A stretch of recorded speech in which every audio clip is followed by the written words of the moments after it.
दौंड तालुक्यातल्या यवतमध्ये मोठा तणाव, सोशल मीडियावरच्या पोस्टवरनं 2 गट आमने सामने, गाड्यांची तोडफोड तर काही ठिकाणी जाळपोळ, पोलिसांचा मोठा बंदोबस्त तैनात. बाहेरील व्यक्तीनं चुकीचं स्टेटस ठेवल्यामुळे यवतमध्ये तणाव, मात्र परिस्थिती सध्या नियंत्रणात. बेकायदेशीर काम करणाऱ्यांवर कारवाई होणार, मुख्यमंत्र्यांनी ठणकावलं. अजित पवारांकडनं यवतमधल्या परिस्थितीचा आढावा, अफवांवर विश्वास ठेवू नका, कायदा हातात घेऊ नका, अजित पवारांचं आवाहन.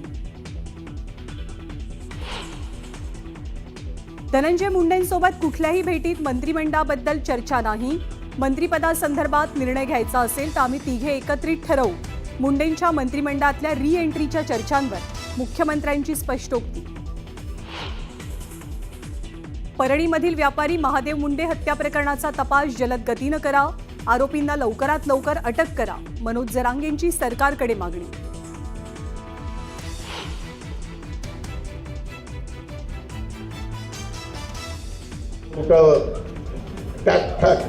ढगात गोळी मारू नका. पुण्यात उपमुख्यमंत्री अजित पवारांची तुफान फटकेबाजी, तुमच्याकडनं कोणतीही चूक होऊ देऊ नका, तर चौफुल्यांवरती जाऊन तडफडू नका म्हणत दादांनी खास शैलीत कार्यकर्त्यांना दिल्या कानपिचक्या. एटम बॉम्ब है, फटेगा तो आप इलेक्शन कमीशन आपको दिखेगा नहीं हिंदुस्तान. मतदान चोरी झाल्याचा राहुल गांधींचा आरोप, कुणालाही सोडणार नाही, राहुल गांधींचा निवडणूक आयोगाला इशारा.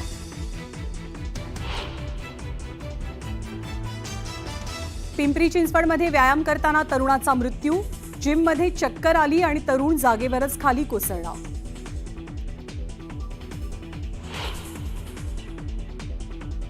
कोल्हापुरात अखेरीस उच्च न्यायालयाचं सर्किट बेंच मंजूर, 18 ऑगस्टपासून कामकाज सुरू होणार. कोल्हापूर, सांगली, सातारा, सिंधुदुर्ग आणि सोलापूर जिल्ह्यांना होणार फायदा. आणि बॉलिवूडच्या किंग खानची 33 वर्षांची प्रतीक्षा संपली. जवान सिनेमासाठी शाहरुख खानला सर्वोत्कृष्ट अभिनेत्याचा राष्ट्रीय पुरस्कार जाहीर.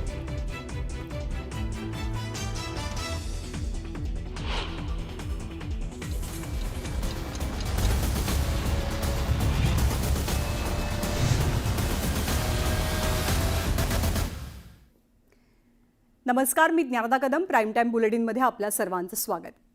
राज्याचे उपमुख्यमंत्री आणि अर्थमंत्री अजित पवार हे अतिशय स्पष्टवक्ते नेते म्हणून ओळखले जातात. जे पोटात तेच ओठात ही दादांची खासियत आहे.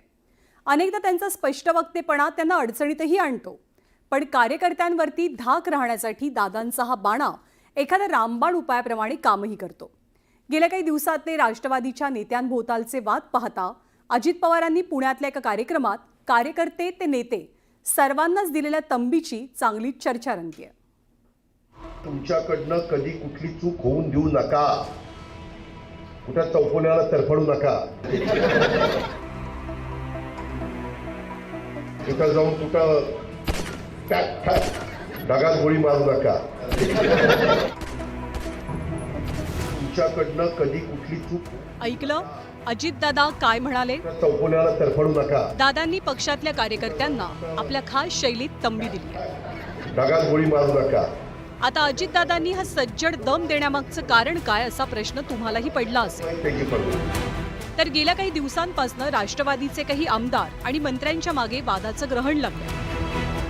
त्यामुळे अजितदादांना हा अवतार धारण करावा लागला आणि त्याची झलक दिसली ती पुण्यातल्या PDCC बँकेच्या कार्यक्रमात.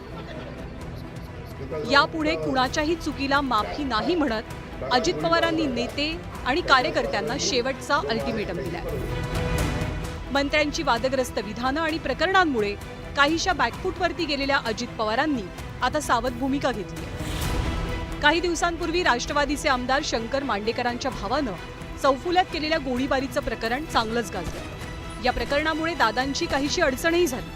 त्यामुळे भविष्यात असे प्रकार टाळण्यासाठी दादांनी आपल्या खास स्टाईलमध्ये हा सल्ला दिला. राष्ट्रवादी काँग्रेस पक्षाचे आज काही पदाधिकारी झालेले आहेत, काही सहकारी झालेले आहेत. त्याच्यामध्ये तुमच्याकडनं कधी कुठली चूक होऊन देऊ नका, कुठं चौफुल्याला तरफडू नका, तिथं जाऊन कुठं ढगात गोळी मारू नका. त्याच्यात बदनामी जो मारेल त्याची पण होईल आणि ज्या पक्षाचा तो आहे त्याची पण होईल. काय आमचा दोष आहे? आम्ही सांगतो गोळ्या झाडा, हे नाही ना चालणार. अजितदादांनी अशा प्रकारावरनं कार्यकर्त्यांना कानपिचक्या देण्याची ही काही पहिलीच वेळ नाहीये. यापूर्वी सुद्धा त्यांनी कार्यकर्त्यांची फिरकी घेतली. दादा, गौतमी पाटीलचा विषय आहे की ते रात्री कार्यक्रम झाला मावळामध्ये, ती एका बाईला समोर नाचली. तुला काय वाईट वाटतं की बैला समोर नाचेल नाही तर आणखीन कुणासमोर नाचेल? तुला काय त्रास होतो? मध्यंतरी वैष्णवी हगवणे मृत्यू प्रकरणातही अजित पवारांच्या राष्ट्रवादीवर बरीच टीका झाली. वैष्णवी हगवणेचा सासरा राजेंद्र हगवणे हा राष्ट्रवादीचा पदाधिकारी आणि पवार कुटुंबियांचा निकटवर्तीय होता. वैष्णवीच्या हुंड्यातली वादग्रस्त फॉर्च्युनर गाडीची चावी लग्नामध्ये अजितदादांनीच नवरदेवाला देतानाचा व्हिडिओ समोर आला आणि दादा टीकेचे धनी बनले. या विषयावरूनही अजित पवारांनी या कार्यक्रमात आपलं रोखठोक मत मांडलं. आता काही काहींनी कशा पद्धतीचा त्रास सुनेला दिला आम्ही सांगितलं. आम्ही चांगल्या भावनेने तुम्ही बोलवलं, उद्या सरपंचाच्या घरात लग्न असेल, बोलवलं, आम्ही जाणार. आम्हाला काय माहिती पुढं काय दिवं लागणार ते जर माहिती असतं तर नाही जाणार. एक माणूस की लक्षात ठेवा ना बाबांनो, जातीचा पातीचा नात्याचा गोत्याचा विचार न करता जातीय सलोखा ठेवा. हे शिवशाहू फुले आंबेडकरांची विचारधारा आहे. दादांची बोलण्याची स्टाईल रोखठोक आहे. त्यामुळे कार्यकर्ते असोत किंवा सामान्य जनता चुकीच्या गोष्टींबद्दल खडे बोल सुनावताना दादा अजिबातच हातचं राखत नाही आणि त्याची झलक त्यांच्या भाषणातनं अधूनमधून दिसत असते. मोटरसायकलवाले पण इकडे तिकडे बघतात, हळूच ओव्हरटेक कुठंतरी तिकडं रॉंग साईडने जाण्याचा प्रयत्न करतायत. असा माणूस सापडला तर ते मुलगा किंवा व्यक्ती किती मोठ्या बापाची असली तरी त्याला टायरमध्ये घेऊन असाच जोडायला सांगणार आहे की त्याला 10 पिढ्या आठवल्या पाहिजे. काही जण चुका करतात, कचरा अजून टाकतायत. कृपा करून ज्या गोष्टी केलेल्या आहेत, जनावरं चरायला सोडतायत, मी त्यांना सगळ्यांना सांगतो, आत्ता जनावरं कोंडवाड्यात घातली, जर नाही ऐकलं तर कुठला तरी जाऊन बाजारच त्यांना दाखवणार आहे. आणि ते मालक लोक आहेत त्यांना मी निर्वाणीचा इशारा देतो, ऐकलं तर ठीक, नाही ऐकलं तर मालकांवर केसेस होतील. सत्तेत आल्यापासूनच राष्ट्रवादीच्या मंत्र्यांभोवती वाद घोंगावू लागले. आधी धनंजय मुंडेंचा राजीनामा घ्यावा लागला, तर आता माणिकराव कोकाटेंचं डिमोशन करावं लागलं. या प्रकरणांमुळे दादांची डोकेदुखी वाढली नसती तरच नव्हे. त्यामुळे दादांनी आता आगामी निवडणुकांचा विचार करता स्ट्रेट आणि थेट मेसेज देत कारनामे करणाऱ्यांची यापुढे खैर नसेल हे स्पष्ट केलंय. Bureau report, news 18 Lokmat. आणि हेच अजित पवार चर्चेत राहिले पुण्यातल्या एका कार्यक्रमामुळे सुद्धा. केंद्रीय मंत्री नितीन गडकरींना आज लोकमान्य टिळक पुरस्कारानं सन्मानित केलं गेलं. या सोहळ्यासाठी मुख्यमंत्री, उपमुख्यमंत्री सगळे हजर होते आणि सगळ्यांनी तुफान टोलेबाजी केली. तिघांनी सुद्धा पुण्याच्या दादावरनं एकमेकांना कसे चिमटे काढले आपण पाहूया. निवेदिका पुण्यातल्याच आहेत का? नाही, काय झालं, 2 दादा म्हणाले. ते 2 दादा म्हणल्यानंतर चंद्रकांत दादांना अजून आमचे पुणेकर मुख्यमंत्री महोदय कोल्हापूरचे समजतात, ते पुण्याचे वाटतच नाही. ही सगळे काय अडचण आहे, त्याच्यात जरा तुम्ही लक्ष घाला हो देवेंद्रजी. तुम्ही सगळीकडे लक्ष घालता, इथंच लक्ष घालत नाही. माझ्या आधी ते पालकमंत्री होते. आता आपलं तुमच्याबरोबर यायचं ठरलं तेव्हाच तुम्ही कबूल केलं, तुझा पुण्याचा पालकमंत्री करणारे म्हणून मी आलो. आपले तिसरे दादा चंद्रकांत दादा पाटील,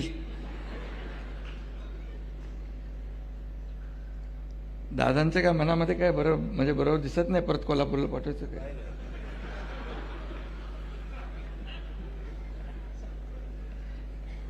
तसं काय होणार नाही दादा, म्हणजे दादांचं तसं काय मनात नाहीये.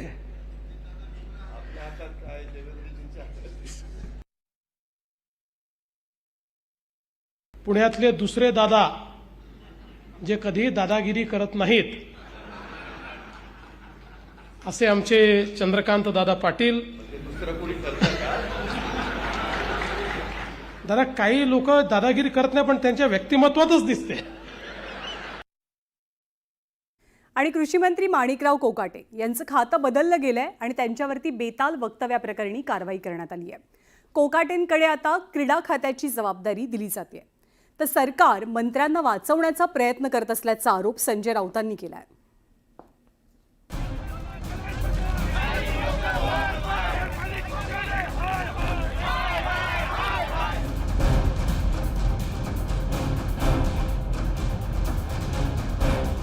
रमी खेळणाऱ्या माणिकराव कोकाटेंचं खातं बदललं जाणार ही बातमी न्यूज 18 लोकमतनं सर्वात आधी दिली.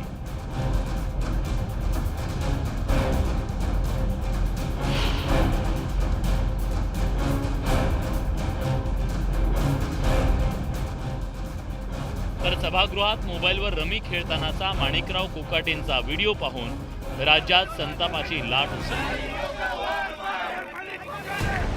परिणामी सरकारची कोंडी झाली. दुसरीकडे रमीवर स्पष्टीकरण देण्यासाठी बोलावलेल्या पत्रकार परिषदेत माणिकराव कोकाटेंनी नवा वाद ओढावून घेतला. सरकारच भिकारी असल्याचा उल्लेख त्यांनी केला. त्यामुळे माणिकराव कोकाटेंचा पाय अजून खोलात गेला. परिणामी कोकाटेंचं मंत्रिपद जाणार की राहणार असा प्रश्न निर्माण झाला. अखेर अजित पवारांनी कोकाटेंचं कृषी खातं दत्ता भरणेंकडे सोपवलं आणि कोकाटेंना क्रीडा खात्याची जबाबदारी दिली. दत्तात्रय भरणे हे शेतकरी पुत्र आहेत.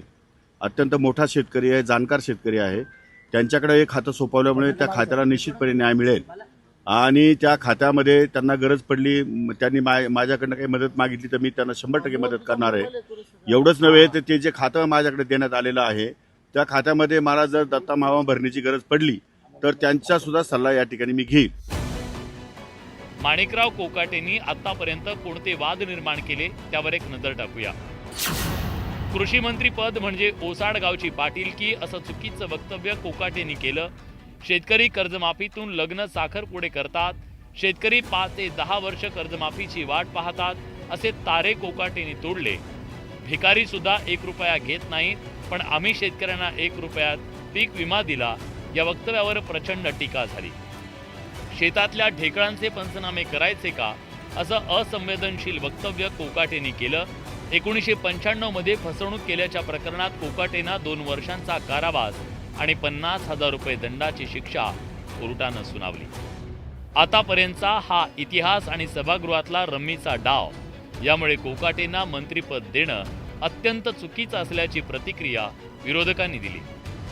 ज्यांनी महाराष्ट्राचा अपमान केला, महाराष्ट्र सरकारचा अपमान केला, सरकारला भिकारी म्हणलेल्या माणसाला पुन्हा एकदा एक वेगळं खातं देणं, कॅबिनेट मिनिस्ट्री ठेवणं हे अतिशय चुकीचं आहे. माझी या सरकारकडून जास्त अपेक्षा होत्या. हे जे आरोपी मंत्री आहेत आणि त्यांचे जे आका आहेत बॉस, ते आपापल्या माणसांना वाचवण्यासाठी काही प्रयत्न करतायत. अशा पद्धतीनं खातं बदललं, आणखीन काही केलं, आणखीन काय केलं. त्याच्यामुळे आमच्यावरती किंवा विरोधी पक्षावरती किंवा जनतेच्या मनावरती काही परिणाम होणार नाही.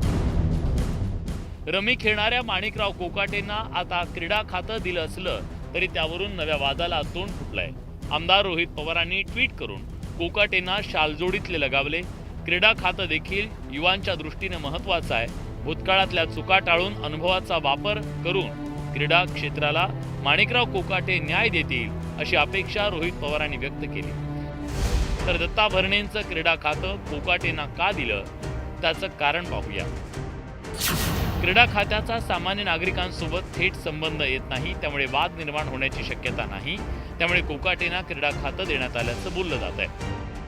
आता क्रीडा खात्याचा कारभार सांभाळताना माणिकराव कोकाटे बेताल वक्तव्यांवर लगाम लावण्यात यशस्वी होतात की नाही हे आगामी काळात स्पष्ट होईल. संतोष गोरे, न्यूज 18 लोकमत, मुंबई.